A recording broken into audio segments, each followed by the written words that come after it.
Assalamualaikum warahmatullahi wabarakatuh. Perkenalkan, saya Lika Fauzia, mahasiswi keperawatan 1B Politeknik Negeri Subang, program studi D3 Keperawatan dengan nomor induk mahasiswa 10403006.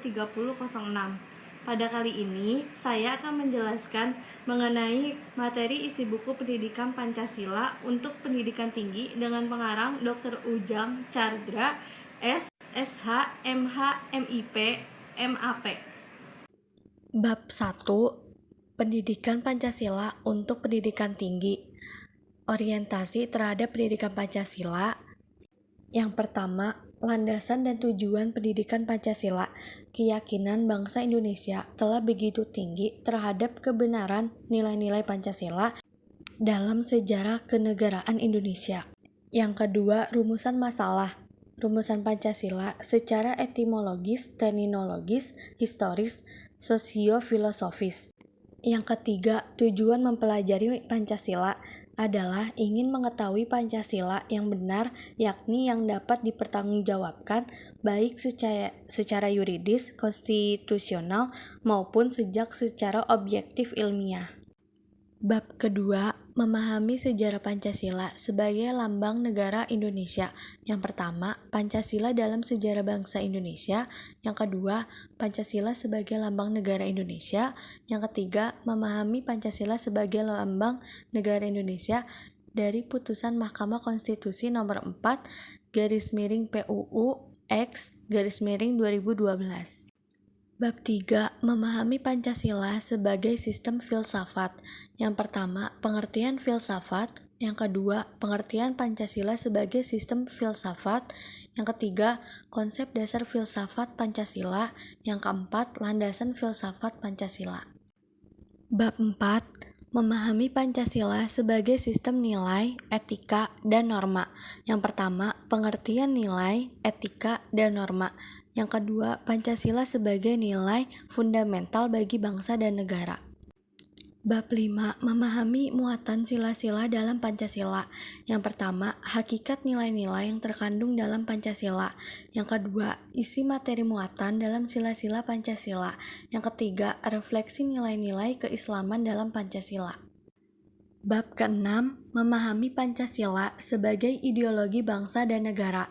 Yang pertama, Mahkamah Konstitusi nomor pengertian ideologi. Yang kedua, makna ideologi bangsa Indonesia. Yang ketiga, perbandingan ideologi Pancasila dengan ideologi lain.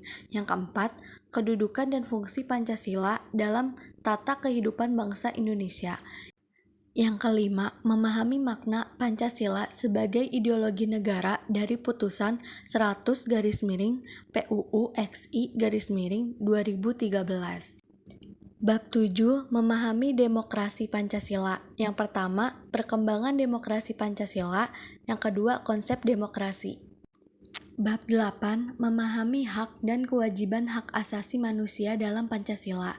Yang pertama, sejarah perkembangan hak asasi manusia. Yang kedua, istilah dan pengertian hak asasi manusia.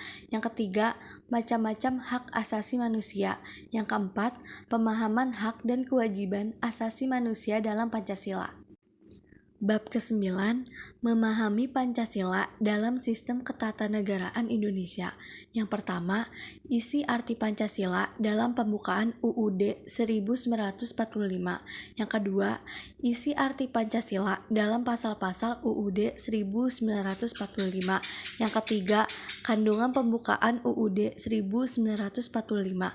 Yang keempat, hubungan pembukaan dengan pasal-pasal dalam pembukaan UUD 1945. Yang kelima, hubungan pembukaan UUD dengan proklamasi 17 Agustus 1945.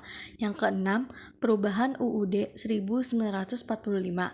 Yang ketujuh, struktur ketatanegaraan Indonesia setelah perubahan UUD 1945. Bab ke-10.